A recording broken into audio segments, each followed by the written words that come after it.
నమ్ముకుంటే పరలోకం వస్తుంది, మా దేవుణ్ణి నమ్ముకుంటే డబ్బులొస్తాయి, మా దేవుణ్ణి నమ్ముకుంటే జబ్బులన్నీ తగ్గిపోతాయి. ఇలాంటి మూఢత్వాన్ని, ప్రలోభాలని పెట్టి మతం మారుస్తున్నారు.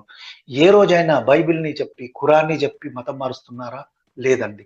సో, ఇలాంటి మోసాల ద్వారా, ప్రలోభాల ద్వారా మత మార్పిడి జరుగుతుంది గాబట్టి, ఈ రోహిత్ రంజన్ అగ్రవాల్ గారు ఇలాంటి స్టేట్మెంట్ ఇచ్చారు. ఈ స్టేట్మెంట్‌ని ప్రతి ఒక్కరు, అంటే నేను చెప్పేదేంటంటే ఈవెన్ సెక్యులర్‌గా ఉన్నాను, నేను సెక్యులర్‌నని చెప్పుకునే వాళ్ళు గూడా దీని మీద శ్రద్ధ పెట్టాలండి. ఎందుకు ఈ జడ్జ్ ఇలాంటి మాటలు మాట్లాడారు?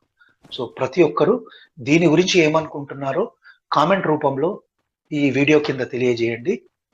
ఇదే కాకుండా ఈ ఛానెల్‌ని సబ్స్క్రైబ్ చేయండి. అలాగే కంపల్సరీగా లైక్, షేర్ బటన్ నొక్కండి. సో, ప్రేక్షకులు ఇంకా నాకు సెలవియ్యండి. జై శ్రీరామ్.